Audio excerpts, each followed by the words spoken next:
Hello everyone, मैं विनय Upadhyay present कर रहा हूँ और हम लोग कर रहे हैं टारगेट यूपीएससी 2023 के लिए एक्सपेक्टेड प्रीलिम्स एमसीक्यू क्वेश्चंस। और अगर आप न्यूज़ पेपर पढ़ रहे हैं डेली बेसिस पे, उसका नोट्स बना रहे हैं, तो ये सीरीज आपके लिए बहुत बेहतरीन होने वाली है। और इस वीडियो को देखने से पहले मैं आपको एक बार रिवाइज करा दूँ कि आप जो सेकेंड वीक ऑफ जून है उसके न्यूज़ पेपर आप देख लेना, वहीं से मैंने बहुत सारे क्वेश्चंस उठाए हैं। तो जनरल स्टडीज़ का ये मिनी टेस्ट 2 होने वाला है और बाइलिंगुअल क्वेश्चन होगा हिंदी और इंग्लिश में भी, एकदम यूपीएससी फॉर्मेट का। इसका पहला पार्ट ऑलरेडी मैंने अपलोड कर दिया है। तो चलिए शुरू करते हैं। पहले खुद से कोशिश करिएगा और इसका पीडीएफ मैं टेलीग्राम ग्रुप में डाल दूंगा, जिसे आप अगेन एक बार प्रैक्टिस कर लीजिएगा। पर यहाँ प्रैक्टिस करिए। पहला क्वेश्चन आपके सामने है, इधर हिंदी में लिखा हुआ है, इधर इंग्लिश में है, और यहाँ पे मैंने ऑप्शन दे दिया है। तो आराम से रोको वीडियो को, खुद से कोशिश करो। इसमें 15 क्वेश्चन होंगे, मिनी टेस्ट है ना, तो 15 में आप बताना मेरे को कि कितना स्कोर आपका रहा।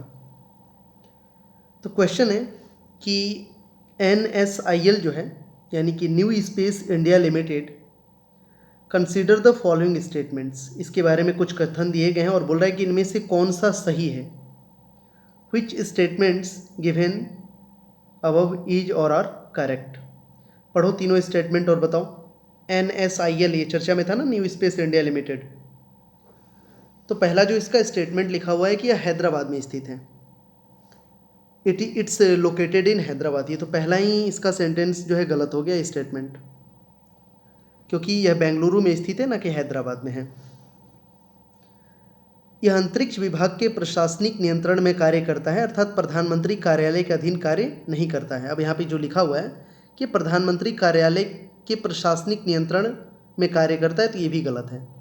It's under the administrative control of the PMO, गलत है ये इसका प्रधानमंत्री कार्यालय से कोई लेना देना नहीं है। बेसिकली ये अंतरिक्ष विभाग के अंतर्गत काम करता है। नाम ये न्यू स्पेस से रिलेटेड है। नेक्स्ट है कि NSIL का मिशन अंतरिक्ष में जीवन रूपों की नई संभावनाओं का अभिनय अनुसंधान है। The mission of NSIL is to undertake innovative research of new possibilities of life forms in space. तो भारतीय उद्योगों के माध्यम से प्रक्षेपण वाहनों का निर्माण करना और उपग्रहों को ग्राहकों की आवश्यकता के अनुसार लॉन्च करना, ये सब चीज़ें हैं इसमें। तो NSIL का मिशन अंतरिक्ष में जीवन रूपों का जो ये लिखा हुआ है ना कि innovative research of new possibilities, तो ये भी नहीं है। अंतरिक्ष में जीवन रूपों की नई संभावनाओं का अभिनव अनुसंधान करते, ये भी गलत है। इसमें तीसरा स्टेटमेंट भी गलत है। पृथ्वी अवलोकन और संचार अनुप्रयोगों के लिए उपग्रहों का स्वामित्व और अंतरिक्ष आधारित सेवाएं प्रदान करना है इसका काम। तो इसके मिशन ये सब हैं, निर्माण और मांग के अनुसार उन्हें लॉन्च करना, प्रक्षेपण सेवाएं प्रदान करना, भारतीय उद्योग के माध्यम से प्रक्षेपण वाहनों का निर्माण करना और उपग्रहों को ग्राहकों की आवश्यकता के अनुसार लॉन्च करना, ये सब है। तो तीसरा भी इसमें सही नहीं है। आप इसमें बोल सकते हो तीनों स्टेटमेंट जब गलत हैं तो हम किसके साथ जाएंगे? इनमें से कोई नहीं, नॉन ऑफ द अबव, यानी ऑप्शन डी के साथ। कितने लोगों ने ऑप्शन डी लगाया था? आप कमेंट सेक्शन में बताओ मुझे। चलो नेक्स्ट क्वेश्चन, इसको आप ट्राई करो। इधर हिंदी में क्वेश्चन है, इधर इंग्लिश में, और यहाँ पे मैंने ऑप्शन कर दिया है। वीडियो को रोक के पहले खुद से प्रयास करो और फिर बताना कि सही हुआ कि नहीं। ये भी चर्चा में था ना, न्यूज़पेपर डेली बेसिस पे पढ़ रहे हो और नोट्स बना रहे हो तो फिर आपके लिए बेहतरीन है। मैरिजुआना कैनबिस के पौधे, स्टेटमेंट दिए हुए, इन पे विचार करना है। फेवरेट क्वेश्चन है ना यूपीएससी का, कंसिडर द फॉलोइंग स्टेटमेंट्स। तो मैरिजुआना इज जो है psychoactive drug from the cannabis plant family. Marijuana cannabis के पौधे से प्राप्त एक साइको एक्टिव औषधि है। साइको एक्टिव, मन प्रभावी, जिसको हिंदी में बोलते हैं। तो ये सही है, पहला सही है। इसमें पहला जो सेंटेंस है ना सही है। अब यहाँ पे जो THC लिखा हुआ है, टेट्राहाइड्रोकैनाबिनोल, मैरिजुआना का प्राथमिक मन प्रभावी घटक है। टेट्राहाइड्रोकैनिबोल यानी कि THC is the primary psychoactive component of marijuana. तो इसमें जो दूसरा स्टेटमेंट है ना, मैरिजुआना के दो घटक होते हैं, THC और CBD। CBD जो होता है उसको बोलते हैं कैनाबिडियोल और THC होता है जो है कैनाबिनोल। तो सही है, THC जो है मैरिजुआना का प्राथमिक मन प्रभावी घटक, ये सही है, दूसरा स्टेटमेंट भी इसमें सही है। ठीक है, मैरिजुआना कैनबिस के पौधे से प्राप्त साइकोएक्टिव औषधि है जिसका उपयोग चिकित्सा, मनोरंजक और धार्मिक उद्देश्यों के लिए किया जाता है। कैनबिस का उपयोग धूम्रपान, वाष्पीकरण, भोजन के साथ या अर्क के रूप में भी किया जाता है। यह मानसिक और शारीरिक प्रभाव पैदा करता है, जैसे कि उच्च या कठोर भावना, धारणा में सामान्य परिवर्तन है, भूख को बढ़ाना वगैरह सब काम करता है। शॉर्ट टर्म मेमोरी में कमी होना, इसके दुष्प्रभाव भी हैं। शॉर्ट टर्म मेमोरी, शुष्क मुंह, लड़खड़ाना, लाल आँखें, मानसिक विक्षेप या चिंता की भावनाएं शामिल हो सकती हैं। कुछ दीर्घकालिक दुष्प्रभाव भी हैं, इसमें लत हो जाएगा, मानसिक क्षमता में कमी, उन बच्चों में व्यवहार संबंधी समस्याएं शामिल हो सकती हैं जिनकी माताओं ने गर्भावस्था के दौरान कैनबिस का उपयोग किया है। दो घटक हो गए इसके, CBD और THC। अब एक तीसरा जो है कि थाईलैंड मैरिजुआना की खेती रखने और मनोरंजक उपयोग को वैध करने वाला पहला एशियाई देश बना है। Thailand has become the first Asian country to legalise the cultivating, processing and recreational use of marijuana. तो यहाँ पे थाईलैंड में मैरिजुआना की तो बात नहीं हुई थी, गांजा की बात हुई थी। ये पेपर में आया हुआ था ना, पढ़ा है ना, ये गलत है। थाईलैंड में अब गांजा रखना और उसकी खेती करना अपराध की श्रेणी में नहीं माना जाएगा। मैरिजुआना की बात ही नहीं हुई है, क्योंकि हाल ही में वहाँ की सरकार ने इसे वैध घोषित कर दिया है। हालांकि सार्वजनिक तौर पर धूम्रपान के रूप में इसका उपयोग अभी वर्जित है। तो मैरिजुआना की कोई बात ही नहीं है। इसमें पहला दूसरा सही है, तीसरा गलत है। तो आप किसके साथ जाओगे? आप जाओगे ऑप्शन C के साथ। कितने लोगों का सही था कमेंट सेक्शन में बताना। चलो नेक्स्ट है, सब द हिंदू से लिए गए क्वेश्चन है। Consider the following statements. Hindi में इधर, इंग्लिश में मिला जुला के, और इधर ऑप्शन। सोचो समझो आंसर करो कमेंट सेक्शन में, वीडियो को रोक लो। तो विचार करते हैं, जो दिया गया सेंटेंस है। Species which have been classified as vermin are placed in Schedule 5 of the Wildlife Protection Act 1972। Vermin मूल रूप से समस्याग्रस्त या हानिकारक जानवर हैं, क्योंकि वे मनुष्यों और फसलों, पशुओं या संपत्ति के लिए खतरा होते हैं। तो प्रजातियां जिन्हें वन्य संरक्षण अधिनियम 1972 के अनुसूची 5 में रखा गया है, उन्हें वर्मिन के रूप में वर्गीकृत किया गया है। ये सही है। जिन प्रजातियों को वर्मिन के रूप में वर्गीकृत किया गया है उन्हें वन्यजीव संरक्षण अधिनियम 1972 के अनुसूची 5 में रखा गया। ये सही है। पहला इसमें जो सेंटेंस है वो सही है, स्टेटमेंट। Got it. अब दूसरा है कि वन्यजीव संरक्षण अधिनियम 1972 वर्मिन शब्द को परिभाषित करता है। तो ये अधिनियम वर्मिन शब्द को परिभाषित नहीं करता है, ये गलत है। दूसरा इसमें गलत है कि the wild life protection act 1972 defines the word vermin, ये नहीं करता है। वन्यजीव संरक्षण अधिनियम की धारा 62 केंद्र सरकार को किसी भी जंगली जानवर को वर्मिन घोषित करने की शक्ति प्रदान करता है।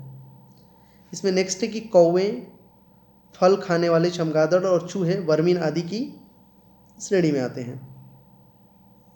सही है, एग्जाम्पल हो जाएंगे। कौवे, फल खाने वाले चमगादड़, चूहे जिनका स्वतंत्र रूप से शिकार किया जा सकता है। तीसरा स्टेटमेंट इसमें सही है, common crows, fruit bats, rats and mice are vermin. तो इसमें पहला और तीसरा सही हो जाएगा, दूसरा गलत है। वन्यजीव संरक्षण अधिनियम 1972 की अनुसूची 1 और अनुसूची 2 में शामिल जंगली जो है जानवरों की प्रजातियों को वर्मिन घोषित नहीं किया जा सकता है। एक जानवर को किसी भी निर्दिष्ट क्षेत्र और निर्दिष्ट अवधि के लिए वर्मिन के रूप में घोषित किया जा सकता है। केंद्र ने हिमाचल प्रदेश में जो रीसस बंदर है, उत्तराखंड में जंगली सुअर और बिहार में नीलगाय को वर्मिन घोषित किया हुआ है। इसमें आप जाओगे, पहला और तीसरा इसमें सही है ना। तो कौन सा ऑप्शन नज़र आ रहा है आपको? डी, ये डी वाला नज़र आ रहा है, 1 और 3। बताना किसके सही हुए। चलो इसका आंसर करो, कौन सा सही है। Which of the statement given is or are correct? Consider the following statements। यहाँ ऑप्शन है आपके पास, ये भी आया हुआ था न्यूज पे। रूस और अमेरिका के बाद चीन अंतरिक्ष यात्रियों को अंतरिक्ष में भेजने वाला और अंतरिक्ष स्टेशन बनाने वाला तीसरा देश है। सही है। रूस और अमेरिका के बाद चीन अंतरिक्ष यात्रियों को अंतरिक्ष में भेजने वाला अंतरिक्ष स्टेशन बनाने वाला तीसरा देश है। सही है। China is only the third country to have put both astronauts into space and to build a space station after Russia and US. पहला स्टेटमेंट तो इसमें सही हो गया। ठीक है। अब यहाँ पे ये जो नाम लिखा है ना, तियांगयोंग अंतरिक्ष स्टेशन एक चीनी अंतरिक्ष स्टेशन है जिसे पृथ्वी की मध्यम कक्षा में बनाया जा रहा है। तो for your kind of information, Tiangong अंतरिक्ष स्टेशन चीनी अंतरिक्ष स्टेशन है। इसे पृथ्वी से 340 से 450 किलोमीटर के बीच लो अर्थ ऑर्बिट, लो अर्थ ऑर्बिट कहने का मतलब है मध्यम लो अर्थ ऑर्बिट यानी कि पृथ्वी की निम्न कक्षा में, और यहाँ पे क्या लिखा है मध्यम कक्षा। इसने जो यूज किया है टर्म मीडियम अर्थ ऑर्बिट, जो कि गलत है। ये जो बन रहा है ये बन रहा है लो अर्थ ऑर्बिट में, तो दूसरा तो गलत हो गया। नेक्स्ट है कि तियानहे तियांगयोंग अंतरिक्ष स्टेशन को लॉन्च करने वाला पहला मॉड्यूल है। तो चीन कम से कम 10 वर्षों के लिए अपने नए तियांगयोंग मल्टी मॉड्यूल अंतरिक्ष स्टेशन का संचालन करने जा रहा है। चीन ने वर्ष 2021 में अपने अस्थायी अंतरिक्ष स्टेशन के लिए तियानहे या हार्मनी ऑफ द हेवंस नामक एक मानव रहित मॉड्यूल लॉन्च किया, जिसे वर्ष 2022 के अंत तक पूरा होने की उम्मीद है। Tianhe core model Tiangong space station को मॉड्यूल को लॉन्च करने वाला पहला मॉड्यूल है। ये स्टेटमेंट सही है। Tianhe is the first module to launch the Tiangong space station, ये सही है। यानी इसमें पहला सही है और तीसरा सही है। यानी आप जाओगे किसके साथ, तो इसमें भी नज़र आ रहा होगा आपको ऑप्शन डी। बारीकी से पढ़ना होगा और इसलिए मैं यहाँ पे डिटेल में डिस्कस कर रहा हूँ कि आपको सही रहेगा। चलो इसका आंसर करो। PMMVY प्रधानमंत्री मातृ वंदना योजना, प्रधानमंत्री मातृ वंदना योजना आया था ना चर्चा में। कौन सा सही है इसमें बताना है। Which of the statements given above is or are correct. तो यह केंद्र प्रायोजित योजना है, ये तो सही बात है। It is a centrally sponsored scheme, true, पहला सही हो गया। सभी गर्भवती महिलाएं और स्तनपान कराने वाली माताएं इस योजना के लिए पात्र हैं। तो ये जो सेंटेंस लिखा हुआ है ना, ये इसमें गड़बड़ लग रहा है, ये गलत है। गड़बड़ क्यों है? क्योंकि वे महिलाएं जो केंद्र सरकार या राज्य सरकारों या सार्वजनिक उपक्रमों में नियमित रोजगार में संलग्न हैं तथा किसी भी कानून के तहत समान लाभ प्राप्त करती हैं को छोड़कर सभी गर्भवती महिलाएं और स्तनपान कराने वाली माताएं इस योजना के लिए पात्र हैं। मतलब यहाँ पे लिखा है कि सभी गर्भवती महिलाएं और स्तनपान कराने वाली माताएं, ये गलत है। ऑल प्रेग्नेंट वुमेन नहीं, एक्सक्लूडिंग जो वर्क कर रही हैं, जैसे राज्य सरकार की अगर वो नौकरी में हैं या केंद्र सरकार की नौकरी में हैं, अगर उन्हें ये लाभ प्राप्त होता होगा, क्योंकि सिंपल सी बात है एक मैटरनल लीव वगैरह तो जॉब में मिल ही जाता है, तो उनको इसमें शामिल नहीं किया गया। वे महिलाएं जो केंद्र सरकार या राज्य सरकारों या सार्वजनिक उपक्रमों में नियमित रोजगार में संलग्न हैं तथा किसी भी कानून के तहत समान लाभ प्राप्त करती हैं, उन सबको छोड़ के बाकी सभी जो गर्भवती महिलाएं हैं जो है और स्तनपान कराने वाली माताएं हैं, PW का मतलब होता है प्रेग्नेंट वुमेन, और LM का हो जाएगा यहाँ पे कि जो है लैक्टेटिंग मदर्स, स्तनपान कराने वाली माताएं। तो ये गड़बड़ हो जाएगा यहाँ पे। ये चीज़ें क्लियर हो गई ना। यह महिला यह एक मातृत्व लाभ कार्यक्रम है जिसे 1 जनवरी 2017 से देश के सभी जिलों में लागू किया गया है। यह महिला और बाल विकास मंत्रालय, ministry of women and child development द्वारा संचालित एक केंद्र प्रायोजित योजना है। क्लियर हो गया ना। अब बताना मेरे को कमेंट सेक्शन में कि कौन है ministry of women and child development, किसके अंडर में है अभी ये, कौन इसके मंत्री हैं। ऑडिट, इसमें गर्भवती महिलाओं को दी जाने वाली नगद राशि का हस्तांतरण सीधे उनके बैंक खाते में किया जाता है ताकि वे अपनी पोषण संबंधी जरूरतों को पूरा कर सकें और आंशिक रूप से उनके वेतन के नुकसान की भरपाई कर सकें। जो नौकरी में है उनके लिए नहीं है ये। ऐसे सभी पात्र गर्भवती महिलाएं और स्तनपान कराने वाली माताएं जिन्होंने परिवार में पहली संतान के लिए 1 जनवरी 2017 को या उसके बाद गर्भधारण किया उसके लिए है ये। व्हाट इट प्रधानमंत्री मातृ वंदना योजना की कॉमन एप्लीकेशन सॉफ्टवेयर की जो बात हो रही है के माध्यम से केंद्र और राज्य सरकार द्वारा आयोजन के कार्यान्वयन की बारीकी से निगरानी की जाती है। तो ये जो है ना, योजना के कार्यान्वयन की निगरानी केंद्र और राज्य दोनों सरकारों द्वारा की जाती है। तो सही है। Implementation of the scheme is monitored by both central and state governments, ये सही है। यानी इसमें पहला और तीसरा सही है। तो आप जाओगे ऑप्शन इसमें सी के साथ, ये सही है। Got it. ऐसे डेली बेसिस पे अगर आपको चाहिए तो आप मुझे कमेंट सेक्शन में बताओ कि ऐसे टेस्ट हमें देने हैं डेली बेसिस में। अगर कोई सीरियस एस्पिरेंट है, सच में 2023 का अटैम्प्ट लगाने वाला है, तो उसके लिए बहुत हेल्पफुल होगा। क्योंकि मैं डेली इसमें तो मैं बता ही दे रहा हूँ आपको। अब जैसे मैंने वीडियो शुरू करने से पहले ही बोल दिया कि 2nd वीक ऑफ जून का आप न्यूज़पेपर देख लो, वहीं से क्वेश्चन ये सब है। चलो आगे बढ़ते हैं, इसका आंसर करो। ये चर्चा में था, अगर पढ़ा होगा पेपर तो। रामसे हंट सिंड्रोम, इसके बारे में है ना आपके नोट्स में। किस संबंध में निम्नलिखित कथन पर विचार करिए, कौन सा सही है, या ऑप्शन आपके पास है। Which of the statements given above is or are correct, ये बताना है आपको। कोशिश करो। With respect to the Ramsay Hunt syndrome consider the following statements.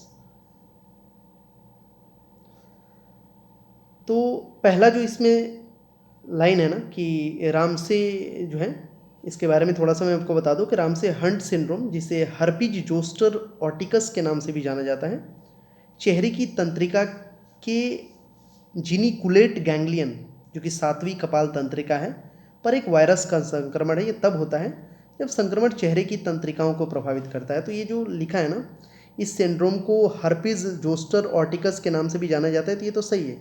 This syndrome is also known as herpes zoster oticus, पहला इसमें सही है। हर जो है 1 लाख लोगों में से केवल 5 से 10 लोग ही हर साल रामसे हंट सिंड्रोम से प्रभावित होते हैं, जिसे अत्यंत दुर्लभ विकार है। इससे नसों में सूजन हो जाती है, तो वे कार्य करने की क्षमता खो देते हैं, जिससे जो है अस्थायी रूप से चेहरे पर पक्षाघात हो जाता है। तो ये चेहरे पर अस्थायी पक्षाघात का कारण ये सही है। It leads to temporary facial paralysis, it's true. ये न्यूज में क्यों आया था, आप हमें कमेंट सेक्शन में बताना। शरीर में 12, आपको पता होना चाहिए कि टोटल 12 जो है 12 कपाल तंत्रिकाएं होती हैं। रामसे हंट सिंड्रोम एक वायरल संक्रमण है जो चेहरे की गतिविधियों में शामिल 7वीं कपाल तंत्रिका को प्रभावित करता है। तो ये एक वायरल संक्रमण है। Got it. और यहाँ पे जो ये चीज़ें लिखा हुआ है ना, बैक्टीरियल सिंड्रोम, यह एक प्रकार का बैक्टीरियल सिंड्रोम है, ये गलत है। Got it. Ramsay Hunt syndrome varicella zoster virus के रीएक्टिवेशन होने के कारण होता है, जो पहले रोगी में चिकन पॉक्स और दाद का कारण बना है। वैरिसेला जोस्टर वायरस प्रतीक्षा प्रणाली इम्यून सिस्टम के कमज़ोर होने के कारण पुनः सक्रिय हो सकता है। हालांकि एक संक्रामक रोग नहीं है, लेकिन उन लोगों में चिकन पॉक्स का कारण हो सकता है जिन्हें इस बीमारी का टीका नहीं लगाया गया है। तो यहाँ से क्लियर हो गया होगा कि आप पहला और तीसरा इसमें सही है। तो आप जाओगे किसके साथ, ऑप्शन बी के साथ। चलो नेक्स्ट है, इसका आंसर करो। ये भी बहुत चर्चा में था। निम्नलिखित में से कौन सी मार्शल आर्ट कश्मीर से संबंधित है। Which of the following martial arts is associated with Kashmir. तो इसका नाम सुना है, पाइका अखाड़ा। पाइका अखाड़ा ये कहाँ का है, ये उड़ीसा का है। ये तो उड़ीसा का है। पाइका अखाड़ा जिसे पाइका अखाड़ा भी कहा जाता है, योद्धा विद्वान हेतु एक ओडिया नाम है ये। इसका उपयोग उड़ीसा में एक किसान मिलिशिया प्रशिक्षण स्कूल के रूप में किसानों को सैन्य प्रशिक्षण प्रदान करने हेतु किया गया था। ये भारत के सब मार्शल आर्ट हैं। ये मुष्टि युद्ध जो है ना, मुष्टि युद्ध, ये वाराणसी का है। मूल रूप से लड़ने की एक निहत्थे, मतलब बिना हथियारों के लड़ने की तकनीक है। मार्शल आर्ट की यह तकनीक मूल रूप से उत्तर प्रदेश के वाराणसी शहर की है। और ये जो है ना, स्क्वाय, स्काई, ये कश्मीर का है। इसका आंसर यही होगा, सी वाला। इसका एक मार्शल आर्ट है जो कश्मीर से संबंधित है। यह एक तरह का तलवारबाजी है। सशस्त्र वर्ग द्वारा एक घुमावदार एक धारी तलवार और एक ढाल का उपयोग किया जाता है। और ये जो देख रहे हो ना थांगटा, ये मणिपुर का है। हुएन लैंगलॉन मणिपुर की एक भारतीय मार्शल आर्ट है। मैतेई भाषा में हुएन का अर्थ युद्ध है, जबकि लैगलॉन या लैगलॉन्ग का अर्थ जाल, ज्ञान या कला होता है। हुएन लैंगलॉन्ग के दो इसके घटक होते हैं, एक तो थांगटा जो सशस्त्र युद्ध है, और एक सरित सरक होता है, निहत्था युद्ध। तो इसका आंसर तो ये वाला आ जाएगा, इसका है ऑप्शन सी। चलो नेक्स्ट है। अब इसमें आपको निम्नलिखित युग्म पे विचार करना है। कंसिडर द फॉलोइंग पेयर्स, इनमें से कौन सही सुमेलित है। विच of the pairs given above is or are correctly matched. Answer करो, वीडियो को रोक के खुद से कोशिश करो, करेक्टली मैच्ड बताना है।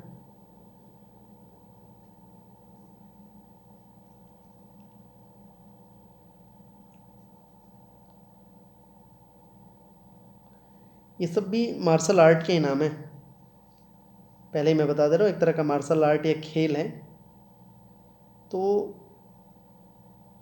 अब जैसे ये पहला है कलारी पैटू, तो क्या ये आंध्र प्रदेश का है।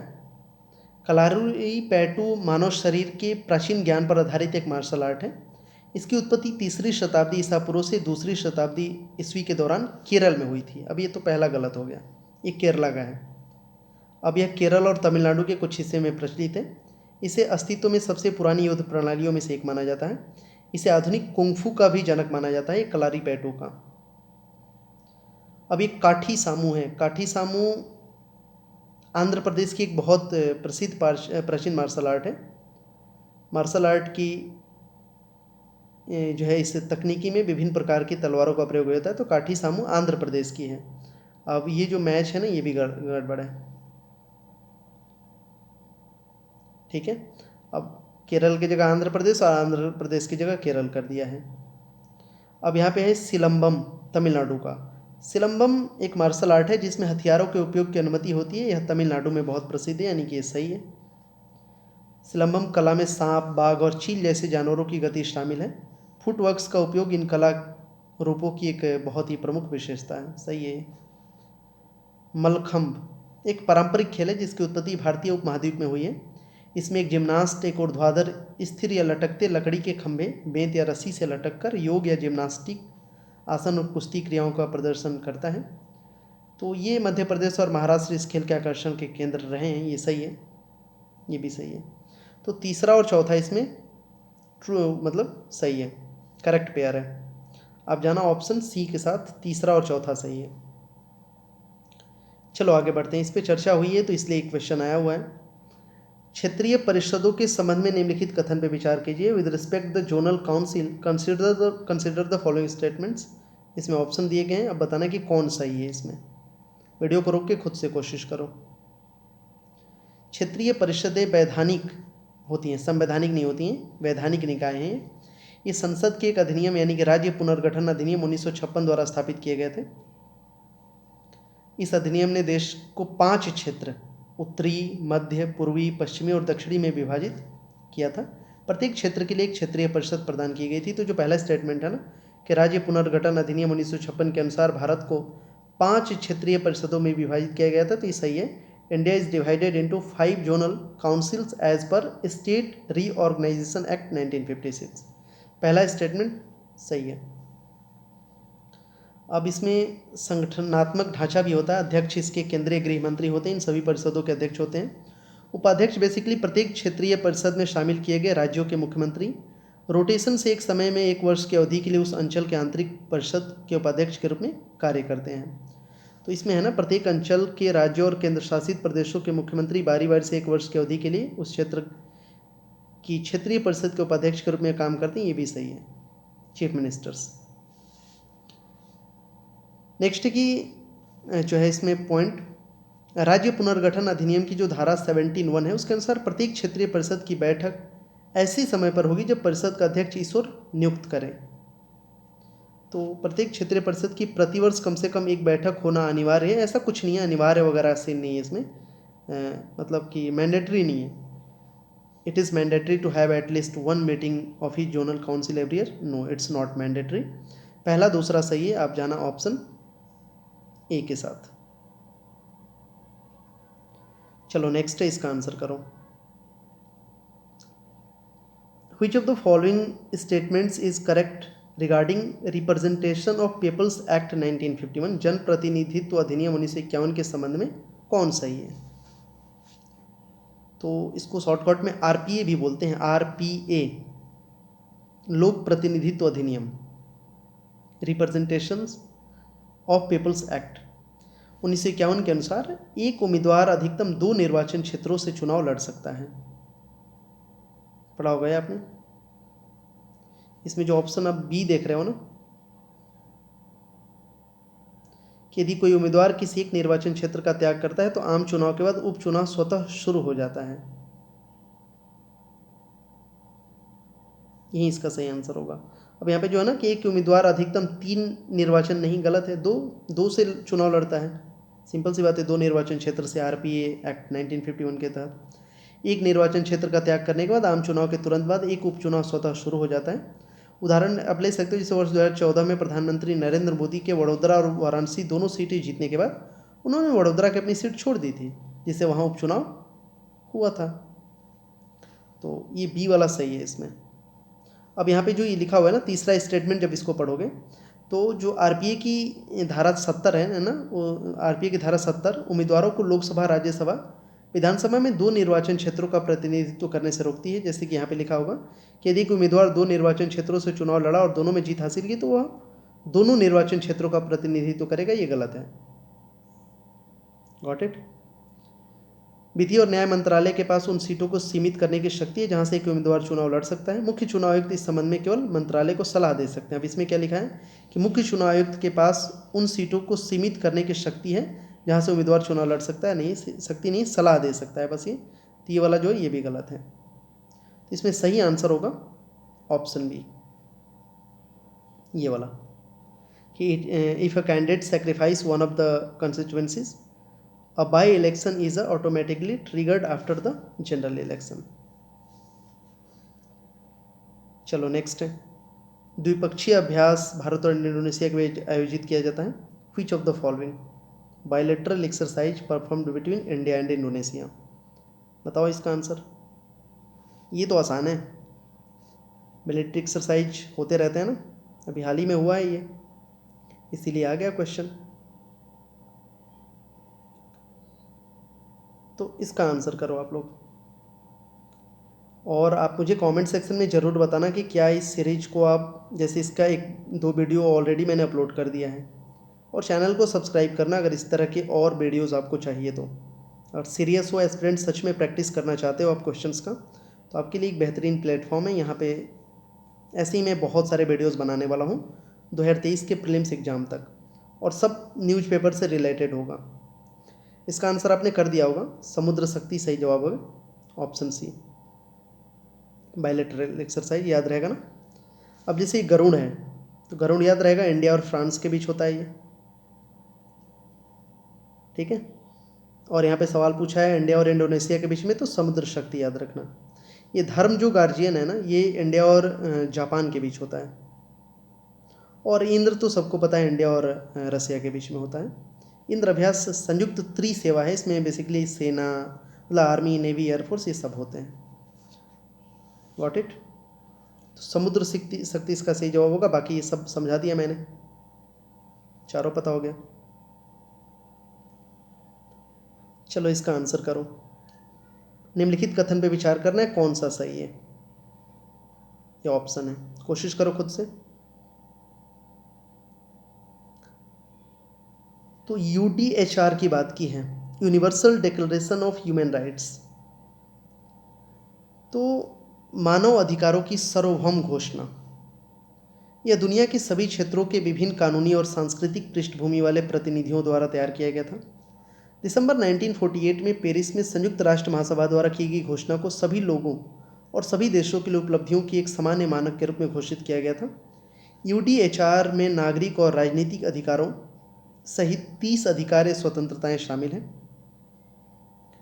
जैसे जीवन का अधिकार, स्वतंत्रता और स्वतंत्रता का अधिकार, अभिव्यक्ति की स्वतंत्रता, गोपनीयता और आर्थिक सामाजिक तथा सांस्कृतिक अधिकार तथा सामाजिक सुरक्षा, स्वास्थ्य और शिक्षा का अधिकार, ये सब है। 30 इसमें अधिकार या स्वतंत्रताएं शामिल हैं यूडीएचआर में। नागरिक और राजनीतिक अधिकार हैं टोटल। तो अब यहाँ पे जो है ना, मानव अधिकारों की सार्वभौम घोषणा के प्रारूपण में भारत का कोई योगदान नहीं है। तो बेसिकली भारत ने यूडीएचआर के प्रारूपण में सक्रिय रूप से भाग लिया है, ये गलत है। ये योगदान है ऐसा नहीं है। यह किसी भी प्रकार की संधि नहीं है, तो यह प्रत्यक्ष तौर पर किसी भी देश के लिए कानूनी दायित्व निर्धारित करता है। मानवाधिकारों की सार्वभौम घोषणा के हस्ताक्षरकर्ता देशों पर सीधे कानूनी रूप में बाध्य नहीं है, ये सही है। ठीक है। UDHR international covenant on civil and political rights, international covenant of economic, social and culture right तथा इसके 2 वैकल्पिक प्रोटोकॉल्स को संयुक्त रूप से जो international bill of human rights के रूप में जाना जाता है।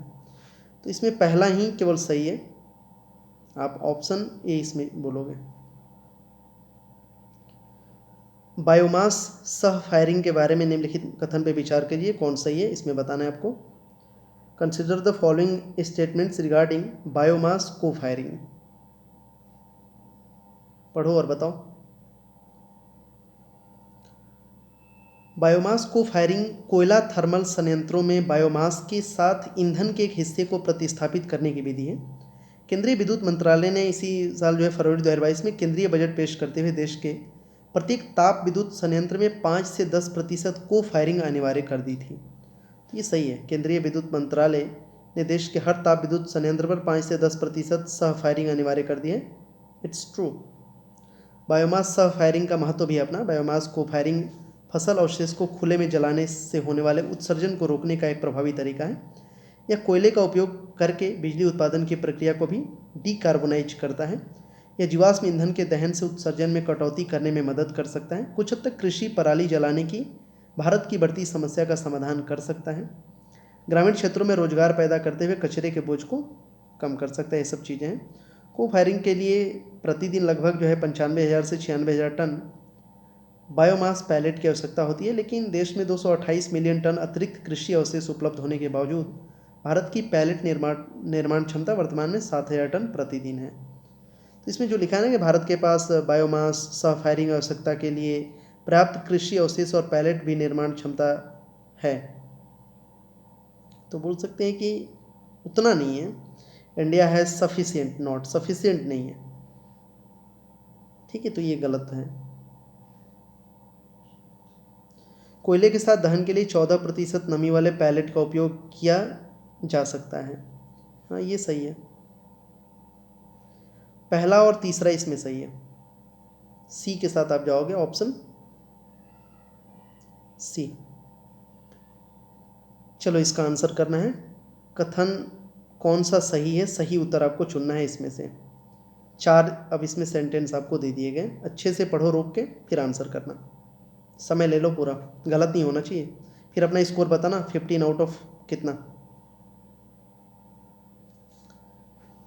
With reference to regulations review authority which of the following statements is or are correct. बड़ी क्वेश्चन आता है। पॉलिटी पे काम कर लो, एनवायरनमेंट पे और इकॉनमी पे, 3 सब्जेक्ट पे काम कर लो, आपका प्रीलिम्स आराम से हो जाएगा।